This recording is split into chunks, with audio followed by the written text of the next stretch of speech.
started with a post on X. As people were trying to recap on their year, and a particular user on X, Ezioma Kalu, put up a post where she said, "This year I read 150 books."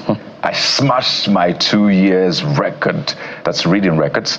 I also taught myself Korean from absolute beginner to intermediate level. And as I speak, this particular post has gotten over 1 million impressions and lots of comments. So this morning we thought, hey, how about we bring that user to you on the show this morning? We're joined by Ezioma Kalu, writer and book influencer. She joins us via Zoom from Enugu. Ezioma, good morning. Welcome to the Morning Brief.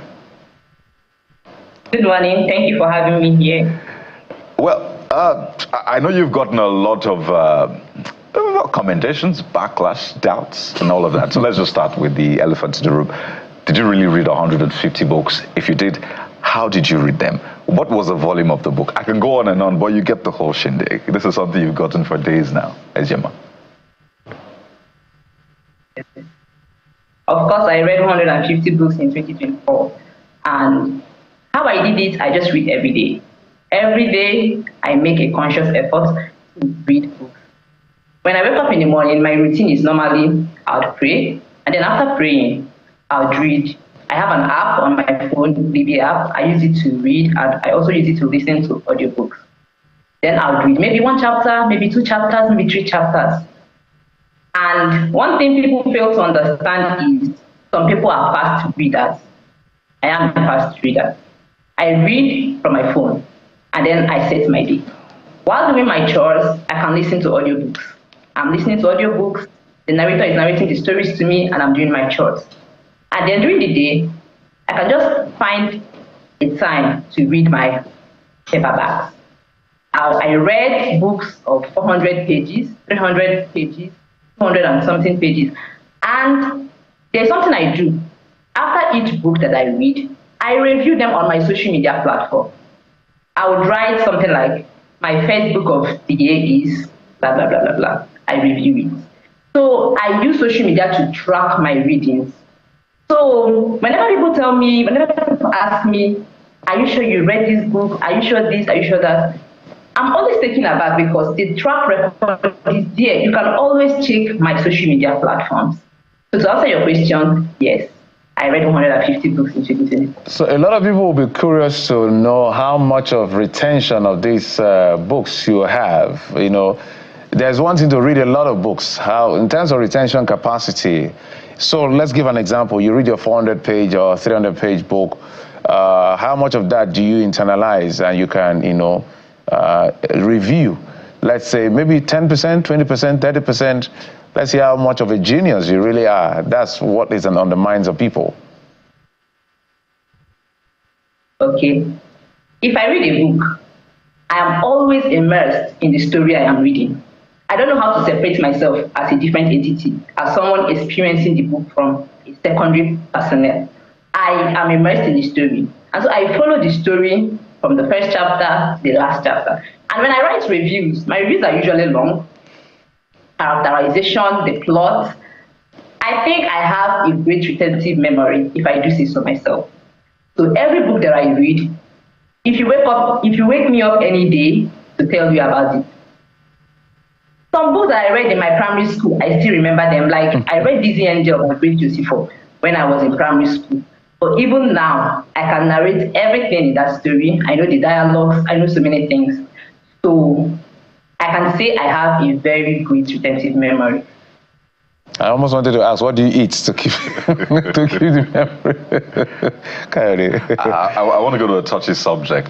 On the one hand, your story is inspiring because it just touches at the heart of our society, learning, education. And we decided to have this conversation to encourage people, really. Reading is not just for the fad. It's not just for, I read books. There's actually learning when you read. You learn from people's experiences. It expands your vocabulary. Helps your critical thinking. Reading is actually, and that's why notice lots of leaders are readers. I think there's a saying, it's almost like cliche, but that's what it is. So we wanted to spotlight your story, encourage people, also help people know that they can reach that goal of reading one book per month if you were able to do 150 in a year. But let me touch on this very interesting topic, because I saw comments. People were saying, a woman, they read 150 books. How will you find husband? Ezioma, I mean, I'm sure you've seen those comments. How did you respond to that, really? Okay, this is not something that is new to me. I've been trending for 3 years now for reading many books, and comments like that, I'm used to them. For that particular one, I want to say something, and it's about the internalized misogyny and the preconceived notion that a woman has to have a man before the woman becomes something. And that is why I am here to say that women, we need to decenter men from whatever plans we have. You are your own separate entity. You can be whoever you want to be. You can do whatever you want to do without having a man at the back of your mind. I think this is something that has always been there, but we should fight the status quo. This is something that has always been there. When women accomplish something, people try to pull them down. People try to make them to crumble, to shrivel, to be under the shadow. But no, we need to decenter men. I am a woman, and if I want to read 200 books in a year, I will do that because I am my own person. And if I am achieving something, I am achieving it as Ezioma Kalu, and not Ezioma, someone that is under the shadow of a man. So this is a wake-up call to everybody, to women especially. You can be whatever you want to be. You can achieve whatever you want to achieve, and you don't need a man's validation. You don't need people to attach you to a man. You are your own person. So anything you want to do, start today. Decenter men from your plans, and you can achieve whatever you set your mind to. So that's my response to comments like this. I don't center myself around men or my success. I don't attach it to men or to any other person apart from Ezioma Kalu. I am the person that read 150, and I am the person that owns the success and the accomplishment. We're very proud of you, and you have our 100% support. Okay, be what you want to be. You don't need a man. If you find a man, fine. But just keep breaking those glass ceilings. Or is it shattering now? They call it shattering glass ceilings. But maybe a little advice you can give to a lot of people, because Kayode has raised the issue of education in Nigeria, which is quite critical. If you were to advise people on how to, they may not be able to go 200 or as many books as you've read, 150 and all of that. Some are even struggling to read one book in a whole year. What will be the best advice you give to them as we wrap up? Okay. The best advice I'll give to them is read at your pace. You do not need to read 150 books or 30 books in a year. You just need to find your own pace and read. You can read a page a day, a chapter a day. The most important thing is that you're reading. And stories are important because they shape us and they make us more empathetic. They teach us about human nature. So I would advise people, if you want to learn, you cannot say that you have lived in this life if you don't have stories, if you do not interact with people, and you must know other people's stories. Stories shape you. They teach you how to live your life. So you can start by reducing your screen time. I was lucky to be born in a generation where there was no internet, so we read so much growing up. But now, this generation, there is internet. And it is unfortunate that the internet can be a two-edged sword. It can be used to kill, it can be used to build.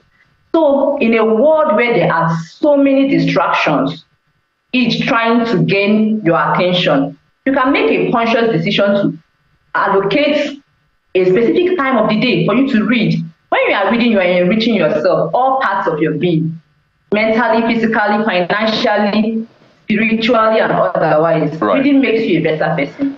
So you can start today to read. Ezioma, fantastic work you're doing. How many have you done this year, quickly, already? Just one. I'm on my second book. She said just one. In just 3 days, just one. That's a lot for some people already. Ezioma, we have to thank you so much. I hope we've been able to put some more insight and context to your story. And of course, we're rooting for you, as well as others who are voracious readers and learners. Thank you very much. Wish you a very, very booky 2025. Speaking of bookie. Thank you for having me. All right, we've been speaking to Ezioma Kalu. Speaking of bookie, Bukola joins us. Well, we need Ezioma to read more of those books so that she can dismantle a lot more internalized misogynies. I like that when I heard that, and the fact that she's Ezioma, yes, and the fact that she says you can do everything that you want to do as a woman without attaching a man's name to it. That's just brilliant. We need more of those confident dispositions in women, such that they can make their mark and make the right choices in men. Let me start a debate. So women don't need men after all? I haven't said that, Kalu. All right. We have Jeffrey, what did you hear? I hear close. I'm Jeffrey Ezioma. Bye-bye. I'm Bukola Koka. See you next week. Hey, let's keep working together, okay? We need ourselves, but you don't have to thrive with someone else's, under someone else's shadow. I'm Kalu. Sunrise Daily is next. Goodbye.